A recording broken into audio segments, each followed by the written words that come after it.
Okay, so welcome back. So already according to earlier class definition given to scalar and vector. So now time, let us suppose time is a scalar quantity. Distance is a scalar quantity.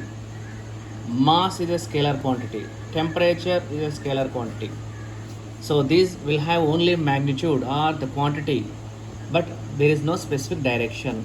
So can you name some other work done is a scalar quantity? So now these are some of the examples. So let us come to the vectors examples. So force, displacement. So here we have given temperature. So temperature gradient is a vector quantity. So torque, angular momentum. So these are all some of the vector quantities, vector physical quantities otherwise.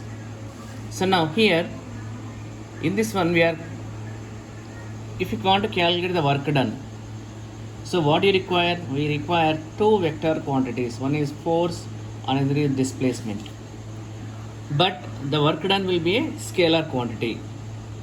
So we will see the depth on the work done when we are going to calculating the work done. So now we have two quantities, scalars and vectors. So we have another type of quantities called tensors also. So tensors are nothing but it will have both magnitude and direction.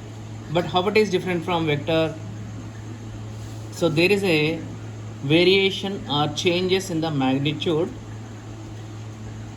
depends on different directions. So for different directions there will be different magnitudes.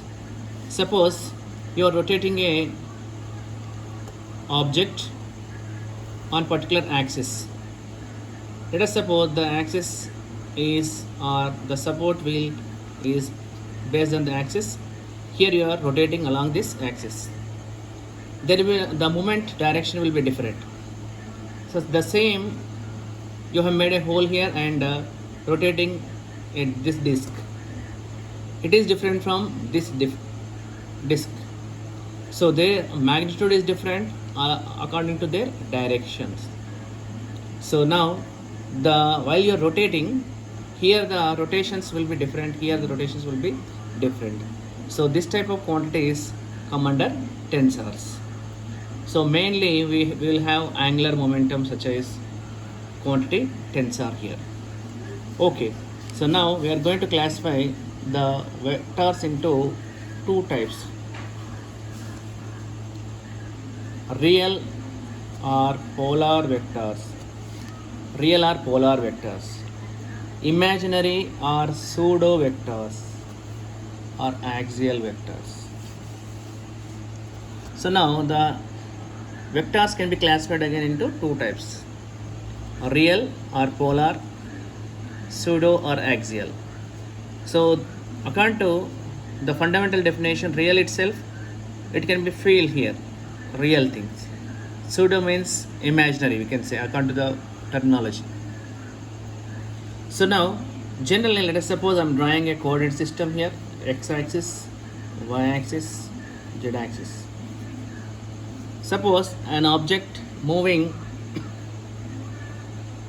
positive x-axis, the displacement will be considered as positive. If the same object moving along negative x-axis, the displacement will be negative here. If an object thrown vertically upwards, it will be positive. If it is moving downwards, it will be negative. So now this type of quantities which vary their direction when the coordinate system or coordinate axis is changed here. So along positive x-axis the value will be positive, along negative x-axis the value will be negative. So such type of vectors are called polar or real vectors, such as displacement, force, etc. What about the axial here?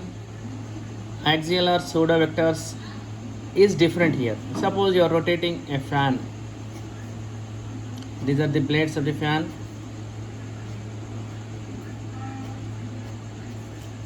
So now, while it is rotating, it does not depend on the any coordinate system.